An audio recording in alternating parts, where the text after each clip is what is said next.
कर्नाटक में सियासी तस्वीर अचानक बदल गई और राज्य में खुद को सबसे आगे मानकर चल रही कांग्रेस मुश्किलों में फंस गई। इस बात की चर्चा पहले से ही थी कि जेडीएस का बीजेपी के साथ गठबंधन होगा, लेकिन अब तक साफ साफ कहने से दोनों ही पार्टियां बच रही थीं और इसी वजह से दिल्ली में हुई एनडीए की बैठक में जेडीएस को शामिल नहीं किया गया।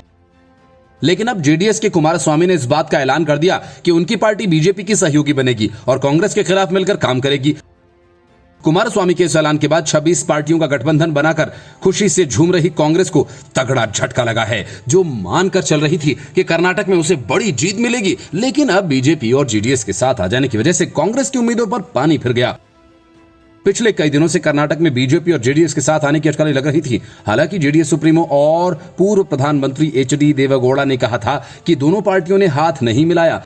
हाल ही में कुमारस्वामी ने कर्नाटक में सत्तारूढ़ कांग्रेस के विरोध में बीजेपी का समर्थन किया था। दरअसल बेंगलुरु में विपक्ष की बैठक के दौरान 30 आईएएस अधिकारियों की तैनाती का मुद्दा बीजेपी ने विधानसभा में उठाया था और इसके बाद बीजेपी के 10 विधायकों को सस्पेंड कर दिया गया था। महाराष्ट्र के बाद अब कर्नाटक ऐसा दूसरा राज्य बन गया जिसने कांग्रेस के चुनावी गुणागणित को बिगाड़ कर रख दिया। महाराष्ट्र में पहले से उद्धव ठाकरे की पार्टी टूटी और उसके बाद शरद पवार की। देखते ही देखते महाराष्ट्र से एमवीए का सूपड़ा साफ हो गया। अब बीजेपी वहां पर 48 में से 45 सीटों तक जीतने की तैयारी कर रही है। वहीं हाल ही में कर्नाटक में हुआ विधानसभा का चुनाव हारने के बाद बीजेपी फिर से अभियान मोड में है।